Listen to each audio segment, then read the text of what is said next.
In the last years, I think we all recognize that the supply chain has been broken. It started with COVID-19 and then continuing with many of the frictions that we saw.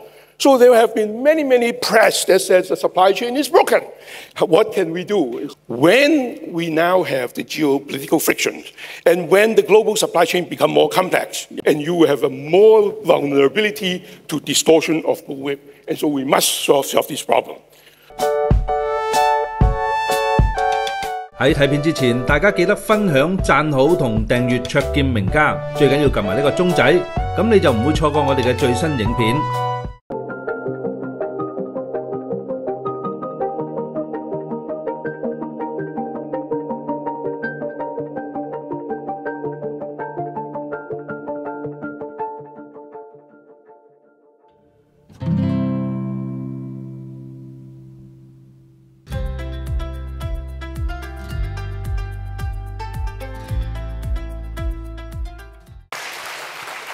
It's my great pleasure to be back on campus at Hong Kong U, and Professor Chen and Mrs. Chen, so grateful because of you that so many of your disciples are here, and I'm one of them. I'm very proud of that. Thank you, thank you.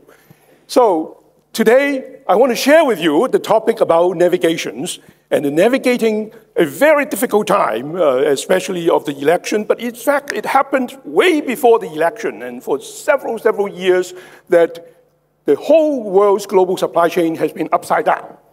And so what can we do? I don't have special privilege to get exceptional insights, but I want to just share with you some thoughts. In the last years, I think we all recognize that the supply chain has been broken. It started with COVID-19 and then continuing with many of the frictions that we saw. So there have been many press that says the supply chain is broken. What can we do? It's a broken supply chain.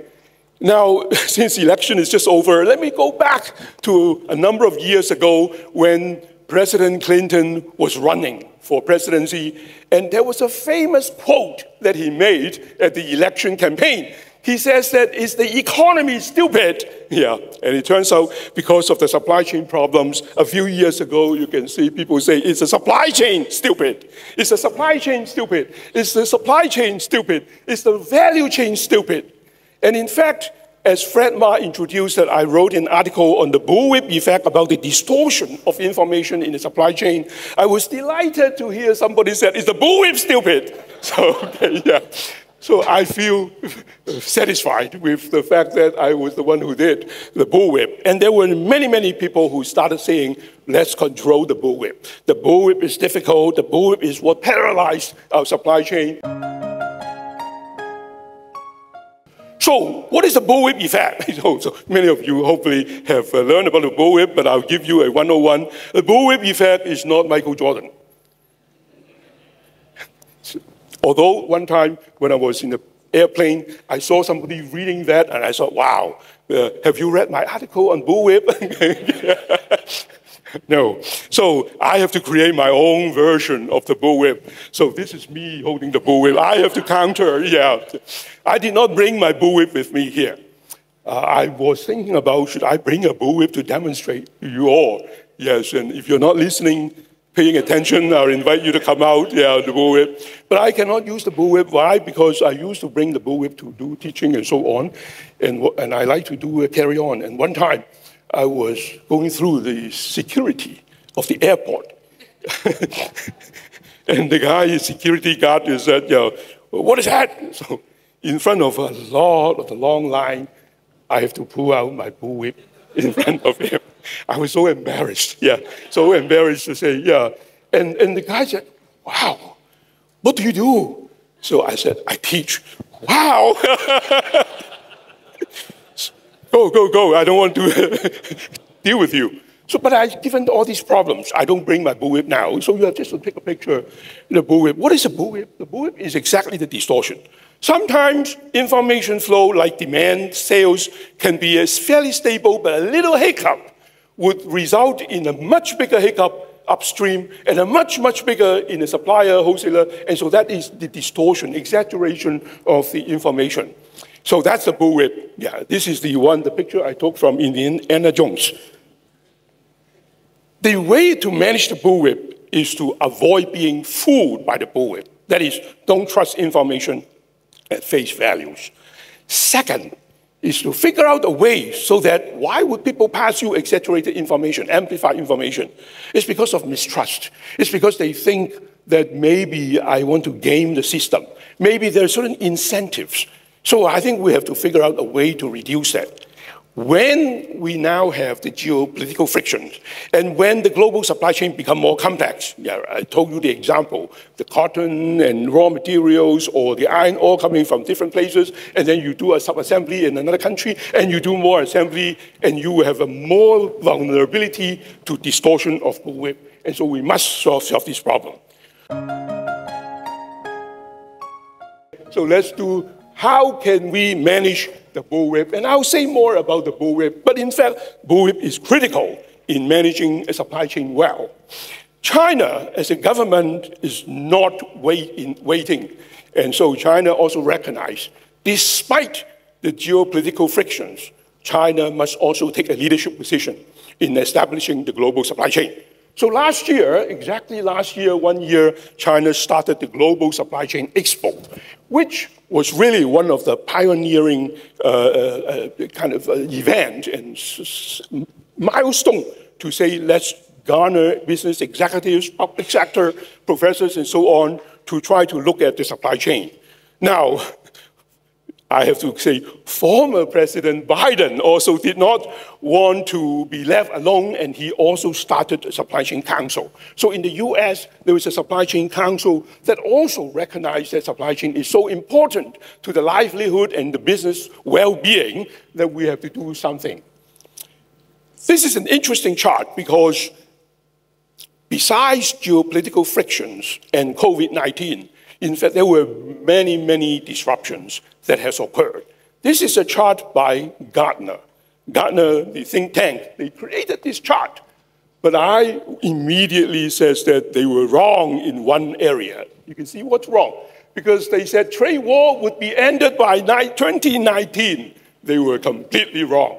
The trade war continued with almost the same with President Biden, and I think it would continue to be trade war.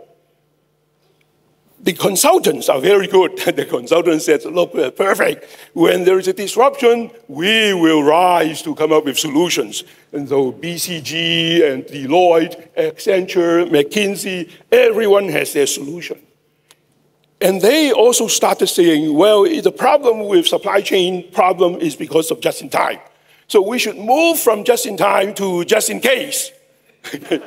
What is just-in-case? I always wonder. What is that? Just-in-case means that you have a solution for every possibility. That's a very stupid solution because it's too expensive. It would lead to redundancy, wastage, and so on. People like the term just-in-case. Just-in-case sounds good. McKinsey came up with a report in 2021 that says that I think the best way to run supply chain is to do just-in-time plus. What is just-in-time plus? Just-in-time plus just-in-case. You know, consultants are never wrong because we ask them, should it be A and should it be B? They always say both. I think, yeah. Is it yes or no? Yes and no. So that really is not a good sound. So I want to share with you how we should do things perhaps slightly better. There is also recently, in the last few years, talk about regionalization, that I think globalization is dead. We should have globalization. We should develop global supply chain, and most few years there's something called China plus one.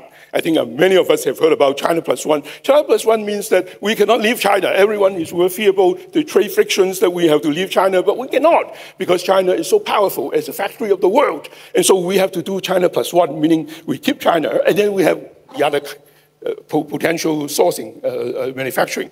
What should that one be? So Vietnam, Mexico, Cambodia, India, and so on. Of course, the Indian says that it should be us. Yeah, India says that we should be the China plus one. We should be India plus one, maybe, yeah. So, but China plus one is a popular term. But most recently, I have heard others saying that it should not be one. Why should it be one? It should be 2 additional factories outside China. So now there's somebody called China plus 10. Okay, well, very ambitious, right? It's not just China plus 2 or 3. Let's go by 10. I think even 10 is not a good solution. My friend Victor Fung says that it should be China plus N, because N can be anything. Yeah, N can be anything. So what should it be? I think really. So to me, I want to share 3 thoughts with you tonight. 3 thoughts that perhaps there could be opportunities for China and Greater China and Hong Kong. The first one is, I think, yes, we should start thinking about China plus 1, because even the Chinese Chinese companies are doing China plus 1, because China is also not easy to manufacture with the rising labor costs and regulations, and they also recognize of the trade frictions. So we also want to have perhaps manufacturing outside of China as well. So the Chinese entrepreneurs are also pursuing. So we should be China plus 1 or China plus N. I want to give you some thoughts about that. The second one is that with China plus 1 and the continuation of that kind of a direction, the supply chain is more complex than before. It's not simpler. It's actually more complex, because you could have raw materials coming from Pakistan for cotton or from India, and then you can do the weaving and spinning and so on in China, and then the final assembly could be in Sri Lanka, could be Africa, could be Vietnam, and then you ship to the other markets. So the supply chain is no longer everything made in China internally. So it's a more complex supply chain. How do we manage a more complex supply chain? Because when the supply chain has multiplicity, multiple places, it would lead to the bullwhip effect. So I would tell that, which is my signature, so bullwhip effect. And the third one is, when we have supply chain extension, we better make sure that the supply chain would not be potentially vulnerable to social responsibility, environmental responsibility, integrity issues. So we must preserve the integrity of the supply chain. So the first one, redesigning the China plus 1 N. To me, I think there are 2 concepts that we must master well. First is that we must recognize that every location has personalities, just like we humans. Humans has personality. Am I a type A person? Am I a type B person? Yeah, so what is type A? But type A and type B or multiple other types are fit to do certain things well. And so you have to design your supply chain to fit the personalities. Second is that when we talk about supply chain, it should not be just manufacturing. We must recognize that innovation and design is part of the supply chain. So don't forget the innovation and supply chain part. So here's an example of my 2 types of personalities in manufacturing. Suppose we have type A and type B. Type A could be very flexible. Type A could be responsive with strong engineering capabilities. So that could be China. Actually, China is now type A. Or it could be America if you reshore to American manufacturing, to Germany. Type B would be lower cost, but less flexible, less responsive, and longer lead time with less engineering support. Type A and Type B are there, and don't mix them up, and don't just manufacture, say, 50% to Type A, 50% to Type B. No, you have to mix them well. So to me, the China plus 1 strategy could be figure out what should be the site that provide you with stability and what should be the one that provide you with flexibility. And it could be flexibility in volume, it could be in terms of product types, or it could be in terms of the time. So whether you are launching the product when things are more nervous and things are more uncertain. So in the introduction phase, you may use type A with more engineering support and flexibility. And type B used for mature state. And the end of life, when things are uncertain, you may go back to type A. The other one is to chop up the supply chain, where there are certain stages that you use type A and certain stages that you use type B. So this is what I thought is important for us. Whenever we talk about China plus 1, China plus 2, make sure we understand the personalities of the various locations and then fit your product profile and manufacturing strategy with the personalities. TSMC, which is a company that I spent much time in studying and also writing cases and researching about, is, of course, these days one of the darlings of the semiconductor industry. So most people associate TSMC as excellent manufacturing company. It's true, they are very good in manufacturing, but the other power which we should not overlook is their innovation power. So every stage you can see the amplification. So therefore, it's important for us to understand as you expand the supply chain, don't be fooled by the information. How do you deal with it? Agility is always good. 中意名家分析，記得俾 like 同埋分享，支持同訂閱卓見名家，最緊要撳埋呢個鐘仔，咁就唔會錯過我哋嘅新片。